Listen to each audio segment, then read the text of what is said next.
चिदानंदमय देह तुम्हारी, चिदानंदमय देह तुम्हारी, चिदानंदमय देह तुम्हारी, चिदानंदमय देह तुम्हारी। विगत विकार जान अधिकारी, विगत विकार जान अधिकारी, विगत विकार जान अधिकारी, विगत विकार जान अधिकारी।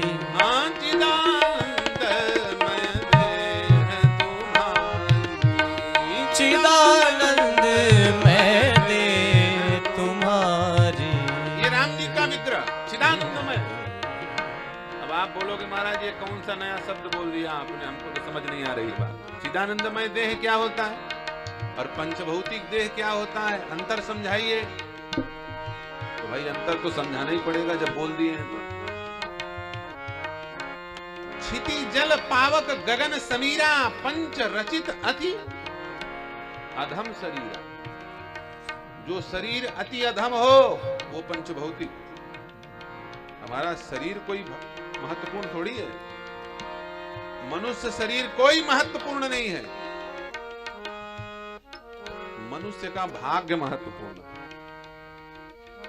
तुलसीदास जी कह रहे हैं मनुष्य शरीर का कोई कीमत नहीं।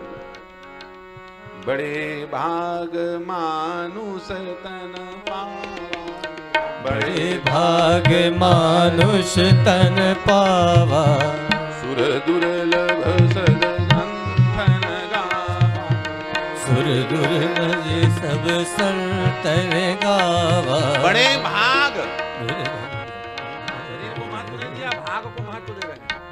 हाँ, शरीर महत्वपूर्ण नहीं, मनुष्य का भाग महत्वपूर्ण है। क्या पता उसके भाग में कोई ब्रह्मचारी श्री सनकादिक जी जैसे महाराज संतों का दर्शन हो जाए, क्या पता उसके भाग में कोई सच्चा सद्गुरु तत्वनिष्ठ ब्रह्मनिष्ठ महापुरुष मिल जाए। ये भाग भाग की बात, ऐसे लोगों के मनुष्य शरीर को भाग्यवान बताए। और जो केवल आहार निद्रा मैथुन भय में जीवन व्यतीत कर देते हैं, पशुवत जीवन जीते हैं, उनके शरीर को नहीं सराह रहे हैं गोस्वामी जी, उनको तो कह रहे हैं अति अधम शरीर, इसका शरीर अति अधम है। और सच बताओ मनुष्य का शरीर कोई कीमती है? हाथी के दांतन से खिलौने बने भांति भांति। हाथी का दांत होता है, बड़ा कीमती होता है,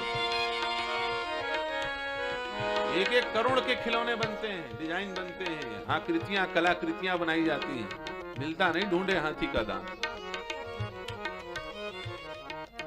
कहावत है जिंदा हाथी जितने का उतने का मरा हाथी बराबर है, उसकी दांत उतनी कीमती होती है।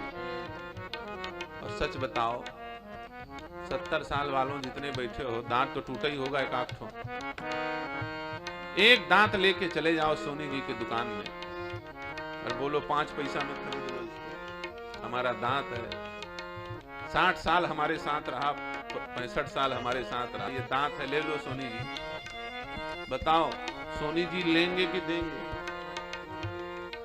ये कहा दो तो दे ही देंगे। पागल वागल हो गए हो क्या? अपना सड़ा दांत बेचने आए हो हमारे पास?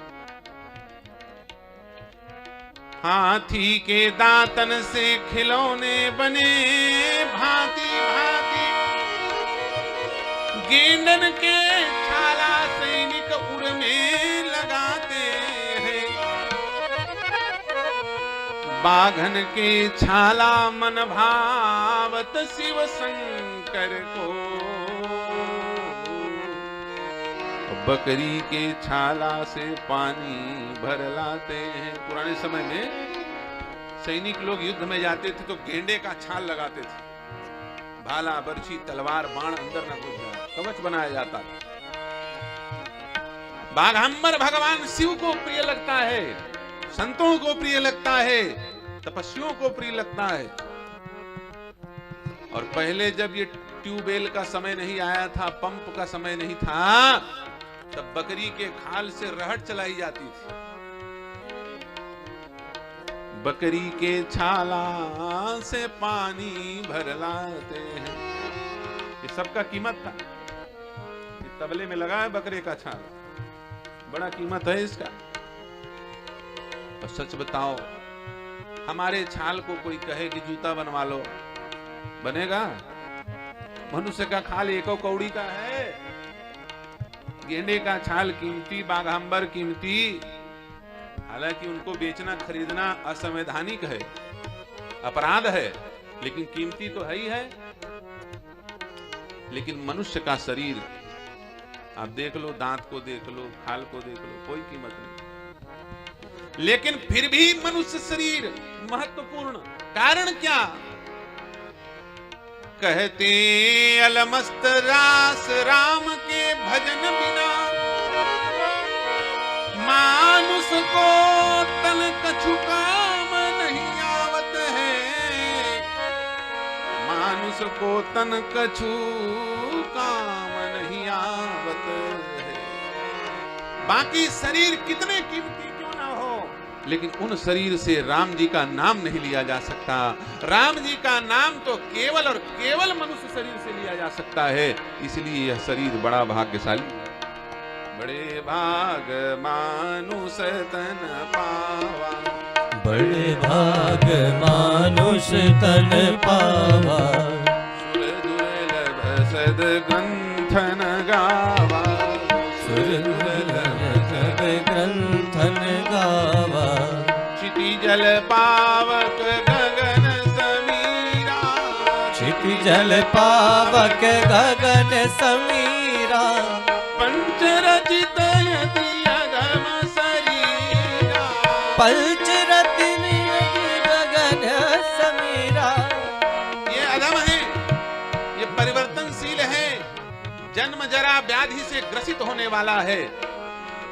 इस शरीर को मृत्यु ग्रस लेता है, इसमें बीमारी आती। देखो अभी बीमारी के कारण पूरा विश्व बंद हो गया। कोरोना वायरस, ये हमारे शरीर का खतरा। किसी को सुनाई दिया कि चित्रकूट में राम जी विराजमान है, उनको कोरोना हो गया? हुआ? बच्चे बूढ़े सावधान रहें। 2 गज दूरी रहना है जरूरी। खूब हल्ला मचाया गया, लेकिन सच बताओ, हमारे अयोध्या में श्री राम लला जी विराजमान है, उनका तो केस ही निपट गया इस कोरोना के चक्कर में। मंदिर बनाने की घोषणा ही हो गई, चंदा वसूली शुरू हो गया, मंदिर बनना भी शुरू हो गया। कोरोना कुछ बिगाड़ पाया उनका? उनके जैसा कोई बालक नहीं, उनके जैसा कोई बूढ़ा नहीं। आप बोलोगे राम जी बूढ़े भी हैं? हाँ, बूढ़े भी हैं। राम सुसंतन के पिता। हम लोगों के पिता कौन है? हमारे हैं, ये तुलसीदास जी बैठे हैं, श्री सनकादिक जी महाराज विराजमान है। हम लोगों के बाप कौन है? राम सुसंतन के पिता, संत राम के पूत। संतन होते जगत में तो रहते राम निपूत। हम लोग राम जी का कुल चलाने वाले हैं। राम जी का गोत्र ही अच्युत गोत्र है, और उसी गोत्र में हम लोगों का जन्म गुरु जी के मंत्र के द्वारा हुआ है, नाद सृष्टि के माध्यम से हुआ है। इसलिए संत महात्मा किसी से घबराते नहीं, किसी से भयभीत नहीं होते, निसंक रहते हैं, क्योंकि जानते हैं हमारा बाप त्रिभुवनपति है, साधारण व्यक्ति के हम पुत्र नहीं, इसलिए वो निर्भय रहते हैं।